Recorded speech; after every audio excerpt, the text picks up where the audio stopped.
Okay, we're gonna make my Thanksgiving gravy, my turkey gravy, chicken gravy, whatever it is, and my all-purpose gravy. And so, without much further ado, any pan that has a heavy bottom is the best. And my measurement, I don't measure like with a measuring cup.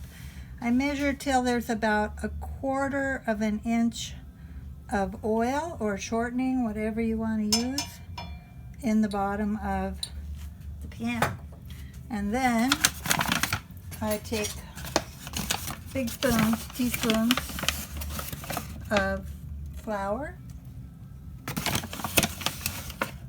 I usually start with 3 big ones, and then like with a wooden spatula, I love these are great, mix it into the oil till it gets to the consistency that I want.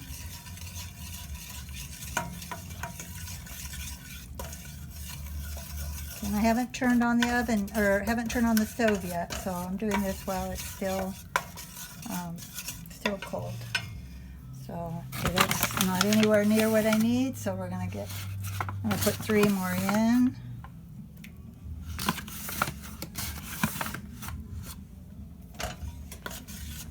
And this should probably be enough. What I'm looking for is a consistency that is kind of creamy.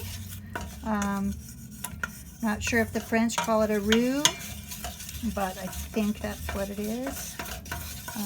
You can see it starts to become creamy, but not thick and pasty. It's still a little bit, and I want to break up all of these little crumbs, or whatever you want to call them, bumps of undissolved flour, because those will make lumps. Lumps, that was the word I was looking for. Okay, so I'm making it creamy here. And if you don't put enough flour in it, then the oil separates, and you don't want that, because then you'll get kind of greasy gravy. Okay, this looks pretty close to what I want. See how that is? Okay, now I'm gonna turn on the oven. I'm gonna turn it on high just to start, or fairly high just to get it. I have an electric stove, so I have to wait for it to heat up a little bit. And so that was part 1. Okay. Okay, as you can see, it's starting to bubble now, and it's really important to keep it moving, because once this gets cooking, it burns easily. And so you have to keep, that's why like a flat spatula works good, because you're keeping it off of that. And it will start to toast. I'm going to turn the heat down to 8. It was all the way up on high. And this might seem kind of boring, but you just kind of have to do this, and you don't want to neglect it or be doing anything else while you're doing this, because it will burn, like I said, really quickly. So basically you've got hot oil and flour in here, and it's going to toast that. And another way that you know that you're getting close, it starts to smell like toast, for obvious reasons. If you don't have smell-o-vision, you can't smell it, but it doesn't smell like that yet, so not even close. But it also, you see what color it is, starts off real white, and it starts to turn a little beige, and it'll get tan, and then it will get that lovely brown.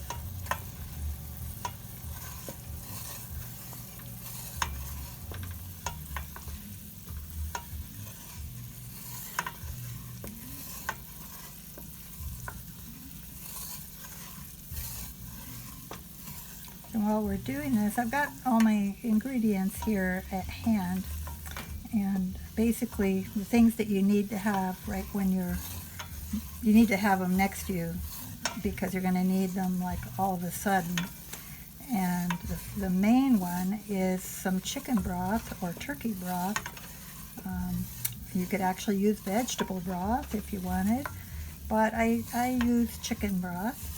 And the best chicken broth is what I make from rotisserie chickens. I don't like to buy chicken broth at the store, but we love to buy those nice rotisserie chickens that we get about 4 meals out of, by the way, between the two of us, all different kinds of things to use chicken for, and it's really fast because you didn't have to cook it. You just bring it home, you start cutting it up, do whatever you want with it.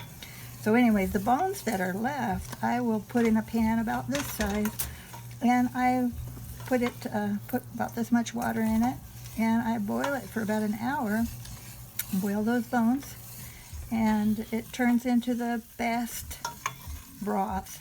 And I think because of like the spices they use in the rotisserie too, it just adds a really, really great taste to it. So, and anytime we get a chicken like that, I boil the bones and I freeze. I let the broth cool, and then I put it in containers and freeze it so that whenever I want to make gravy, it's at hand. So see how it's starting to get a little bit thicker and a little bit darker in color. It's kind of turning into a tan, but you'll see now that as I'm moving these, some of it's a little bit browner. Well, it's going to go really, really fast. And so the moment between perfectly brown, it's starting to smell like toast, but it's not quite ready yet. Not quite dark enough.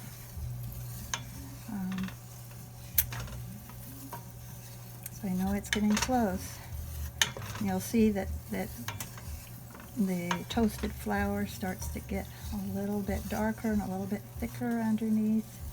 And I keep moving it around so that it doesn't get lumpy or burnt unevenly or anything like that. Well, you don't want it burnt at all, but you don't want it cooked unevenly. Whoops. And that's our wonderful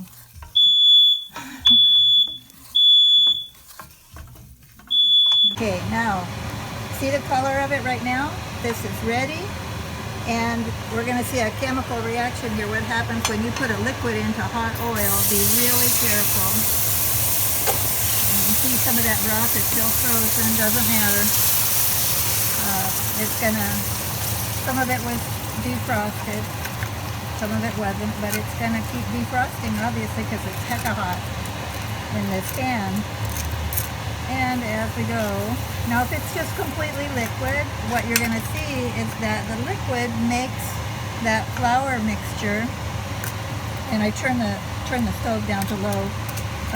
The liquid makes the flour and oil mixture like get thick, and so the broth is what is going to thin it out and give it a wonderful flavor. Because, face it, really, flour and grease doesn't really taste very good by itself.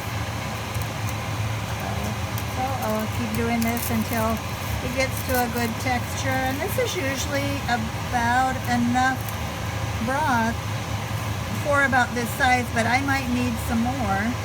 So I'm going to, George, just hang right there. Grab another one out of it.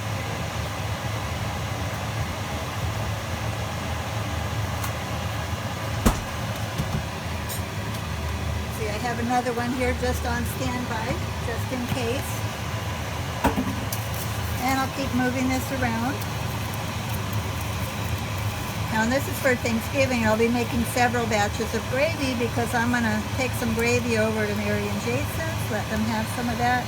But this is 2020, so COVID means we don't get to have Thanksgiving with anybody, really. We're being smart and doing it. We're staying home. We don't want to spread this virus anywhere to anybody or pick it up. So we're going to do a Zoom meeting tomorrow. Okay, now it's starting to get close to the consistency that we like, but there's still a little bit here of broth. I think this is going to be just about right, but it might be a little thick. So the last ingredient that I use is this Knorr chicken bouillon in powder, and usually, like, we buy this size because it was a good deal, but usually we buy it in these little tiny ones, and so we use this in a lot of our sauces, and it doesn't take very much because it's very salty. So I'll just put 1 spoon of this right in here and stir it in. And that gives it salt. I don't add any extra salt or anything like that. So this makes it salty, and it also gives it just a little bit more of a kick, kind of a secret ingredient. And that's really all of the ingredients. Here in just a moment it will be all done. All I'm waiting for is for those little pieces of broth to melt. It looks like they're all gone. So here we've got braided. It's just about the right consistency. Happy Thanksgiving. Thanks for watching. Oh, that's good. It's good, all right. Bye. What?